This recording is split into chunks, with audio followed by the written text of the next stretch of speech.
Hi, good morning. It's been a hot minute, hasn't it? I am doing a little bit of like a physical revision day. I have some workshop pieces to get through, some like short story pieces to get through, and then I also am beta reading a member of my writing group's book. So I have all of that physically on me. And we're heading to the coffee shop right now, and we're just gonna do some little like paper work. I didn't even bring my laptop for once, which just feels kind of weird.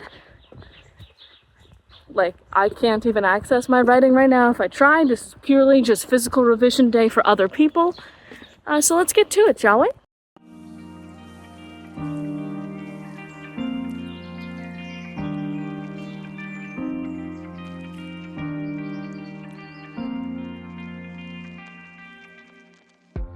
Hi, VoiceOver B here. I did not really explain a lot on the day of what I was doing here, so I thought I would sort of hop in and show you what I'm doing during these little sped up montage moments. So what I'm going through right now is my physical editing process for a workshop group. So I do things a little bit differently, and I'll talk about it later when I talk about what I'm beta reading, but I will do this process differently for like if I'm beta reading a whole book, or if I'm workshopping a longer piece, or if I'm just sort of reading this to give fun feedback to my friend. I'll do things a little bit differently each way. So for these pieces that you're going to see me edit, I read the entire stories first. These are about 5,000 to 6,000 words, so it doesn't take me that long to get through. I think I can get through a reading of it in about 10-15 minutes, right? Doesn't take me that long to get through, especially if it's a short story. They tend to be a little bit snappier and give you more momentum to read. And what I'll do here is I will mark places where I feel like my energy drags specifically. Anywhere where like I feel characters are not acting correctly, like they're not like acting like I would expect them to in this moment. Any place I have questions, places where I'm confused about what's happening, any place where I want the author to expand more, I will mark all of these on like the first round. And then I'll go back and I will write notes. These stories we went through and we had a round table where we were just like talking about them. I would I would leave a lot of my suggestions up to like when we were talking about it with a large group. If I was doing this sort of virtually, I would probably condense this into sort of like an edit letter, or just like a list of things, like comments that I had while reading, just to kind of make sure that they got all the feedback that like my people who are in person with me did. Make sure that anybody participating virtually would get, that same thing. The story that I was reading here was a fantasy one about a young princess, and so I was marking down a lot of places where like her voice sounded too mature for how old she was. This princess I think was somewhere like 6 or 7 years old, so I was marking down where she felt too old, or like too wise, or just like out of character for a 6-year-old, because like child voices are so hard to do.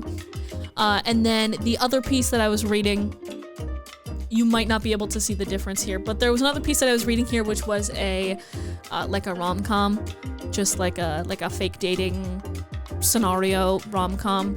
Very funny, very light, very easy to read, more so than like the dense fantasy one. So it provided a nice little interesting dichotomy for my physical edit day. I provided a list of questions to all of my workshop group participants to sort of like guide their reading when they were going through these, just to like start finding some things that they can, even if the story is very good, to really think deeper to that second level of like what would make this story from good to great. So I had a list of questions here. Mostly it was like, I always structured my workshop this way, where we would start off with things that we liked. So first question, right, what do we like about this piece? Then I would usually transition the conversation to do something about like, are there places where your reading energy or curiosity declined? Those are two different things, but it's a really easy way for, especially writers will sometimes just go through the boring parts because they know that they need to get through the boring parts, whereas as readers, you have a better eye for like, is this boring part truly necessary? Is this bit of world building truly necessary for this moment? Or can we put this somewhere else or allude to it in some other way? The next thing I would usually ask my workshoppers is if there were any like details or choices that we found especially compelling in this piece. And then, you know, any questions you had while reading, passages where you're like confused about what's happening, if there's any sort of like big picture questions that you need to ask the author. And then we would close out with like, what do you want the author to expand on? What do you want to see from this world based on their first, 5,000 words of it? So those are all the questions that I'm trying to answer in my head while I am reading this piece right now, is I'm trying to figure out, well, what do I like here? What do I find compelling about this section? why am I confused here? Is there a way that I can fix my own confusion without input from the author? Like, I'm just trying to go through all of these just to like sort of prep myself for running this workshop group. Obviously, like, I was the person running this workshop group. I kind of had to have all my shit together. I went over and I started beta reading a participant's book. I have been sort of working my way through beta reading this book for quite some time. It's not my usual genre or my usual like age range. This is a much more like YA fantasy, and I am much more, if I am a fantasy person, I'm very much a more adultier fantasy person because I'm 26 years old. I'm done reading about teenagers in magical worlds. Show me the MILFs in any magical setting and I'm there. But if you just show me teenagers, I'm like, whatever. So it's a fun exercise though for me to try and help make this book as good as it can be without massively changing what it is at its core. So I have already read the chapters that you'll see me like marking up here. I've already read these chapters before. I read through about the first fourth of the book before I went back to start making some suggestions. And I just did that to sort of like give myself a little runway in case, any question I had on page 1 was answered by page 10. This is just to give myself that little bit of a runway here. But once you get through the first fourth, any questions that you have from like page 1, either they're answered or it's explained why they're not answered.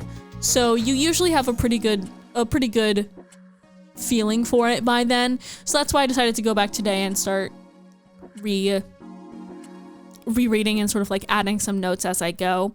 You'll see that I've printed out this book and I basically made it 2 columns in Microsoft Word and then I flipped it on its side and then I printed this off on my work printer and 3-hole punched every single page, and that's how I did sort of a proof copy for free, is I stole work resources. So thank you to all of my coworkers for not coming in on Mondays. You really gave me a good time to really like get some shit done, and I appreciate that. Thank you to my coworkers, and thank you to IT for not restricting my printing access. I also, for some reason, did not record like an outro or anything, so I'm just gonna give it here. Hi, thanks for watching. Thanks for talking about editing.